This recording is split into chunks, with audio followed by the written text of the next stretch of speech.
Magandang araw. Pag-uusapan natin ang labanan ni General Casimero at Luis Nery. Kaninang alang umaga ay nagbigay ng pahayag itong promoter ni Casimero na si Koki Kameda na nanganganib na hindi matuloy ang laban sa Japan sa June 6. Nakabilang nga sa event na ito ay sina General Casimero versus Luis Nery. Ang isa pa nating kababayan na si Kenneth Lover kontra sa Amerikanong sa Michael Angeletti at mga iba pang laban. Sa pahayag nga ni Koki Kameda kaninang umaga ay hindi sinabi ang dahilan kung bakit hindi sure na matutuloy ang laban. Pero ngayon, lumabas sa mga balita sa Japan na ang dahilan pala ay financial issue sa partnership ng 3150 na pag-aari ng Koki Kameda at ng partner nitong Lash na nangangasiwa sa financial sa event. At isa pa nga sa problema ni Koki Kameda ay itong babala ng Secretary General ng Japan Boxing Commission, JBC, na kapag cancel daw ni Koki Kameda ang boxing event sa June 6 ay papatawan daw siya ng disciplinary action na suspension sa kanyang lisensya bilang promoter. Binigyan nga lang ng 2 araw itong si Koki Kameda para desisyonan kung itutuloy ba niya ang laban. At may magandang balita naman, mukhang may tutulong na kay Koki Kameda. Ito ay ang ABEMA. Tutulong daw itong ABEMA na i-broadcast ang laban sa June 6. Noong una daw ay walang plano itong ABEMA na i-broadcast ang laban sa Japan sa June 6. Pero nung napag-alaman nilang sitwasyon, itong problema ni Koki Kameda ay nagbago daw ang isip ng ABEMA at payag na daw silang i-broadcast yung laban. Ibig sabihin susuporta na sila sa paboxing event ni Koki Kameda. At kung financial ang problema ni Koki Kameda ay makakatulong ng malaki itong pagpapalabas ng ABEMA dahil makakalikom sila ng pera sa pamamagitan ng subscription. Bibili yung mga manonood ng subscription kaya makakatulong ito sa financial issue. Kaya dahil dito ay mukhang matutuloy ang inaabangan lalo na tayo mga Pinoy na laban ni Luis Nery at Casimero. Pero syempre abangan muna natin ang magiging bagong pahayag ng promoter ni Casimero na si Koki Kameda sa isyong ito. Gandang araw. Pag-uusapan natin update sa labanan ni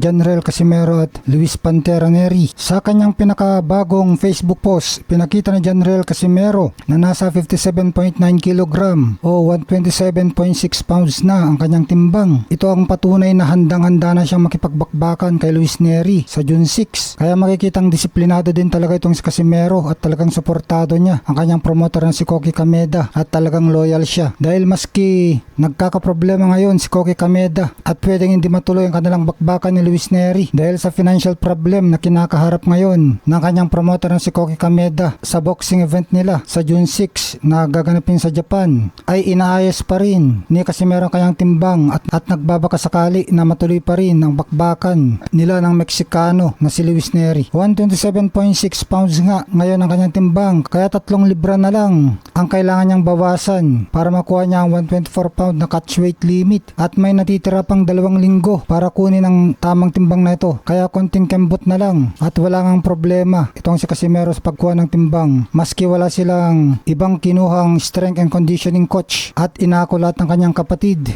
na kanyang head coach na si Jason Cuyalods Casimero. Nang nakaraan natin video ay sinabi natin na nagliliwanag at tila may solusyon na matuloy ang labanan ni Casimero at Luis Nery dahil nga nagboluntaryo ang ABEMA TV na tutulong kay Koki Kameda. Kung nung una ay ayaw nilang i-broadcast ang laban na ito ay ngayon ay pumayag na nga sila na i-broadcast ang laban ni Casimero at Nery at iba pang mga boksingerong kalahok dito sa event na ito sa June 6. Kaya makakatulong ng malaki sa financial problem na dinadaanan ngayon ni Koki Kameda itong ABEMA TV dahil kapag pinanood ng live ang labanan ng paboxing event na ito sa June 6 ay magbabayad ang mga manonood ng subscription at napabalitang gustong gusto talaga na maganap na mga hapon ang labanan nila Casimero at Nery kaya payag silang tumulong sa mga promoter ng laban na ito para matuloy lang ang laban.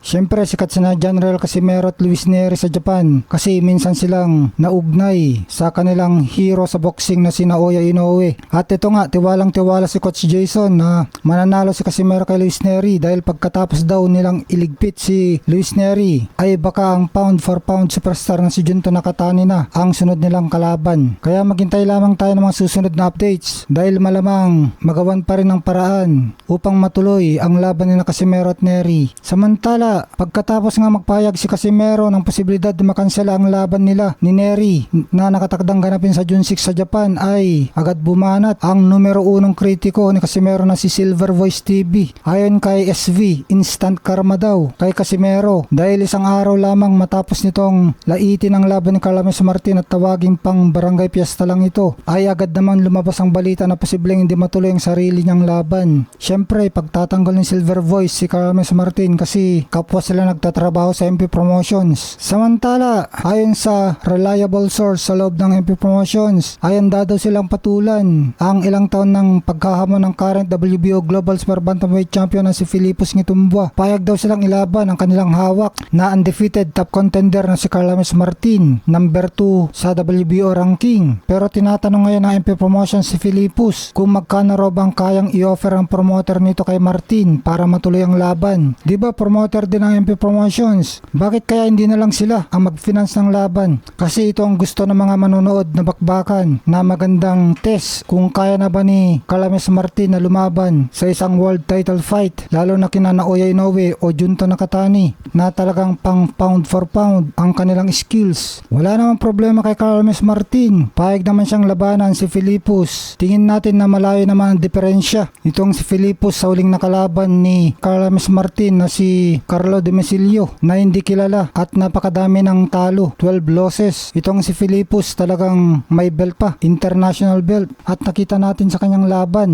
na nakipagbakbakan talaga siya kay General Casimero noon at tinalo pa niya ang tumalo kay Marlon Tapales na si Yukonori Oguni. Sa maikling panahon lamang, ninockout niya ito. Kaya abangan natin ito kung magaganap ba ang labanan ni na Carlos Martin at Philippus Ngitumbua. Samantala, Coach Jason Casimero, nasabi nga niya na pagkatapos daw nilang iligpit si Luis Neri ay baka si Junto Nakatani ng sunod nilang makatapat, pero may duda siya na baka daw malabong ibigay sa kanila si Nakatani kasi takot daw sa kanila mga handler ni Nakatani at Naoya Inoue, lalo na daw pag naligpit ni Casimero si Neri via knockout at mabilisan lang. Kaya talagang matatakot daw talaga si Nakatani at handler nito kung matapos kagad ni Casimero ang laban niya kay Neri.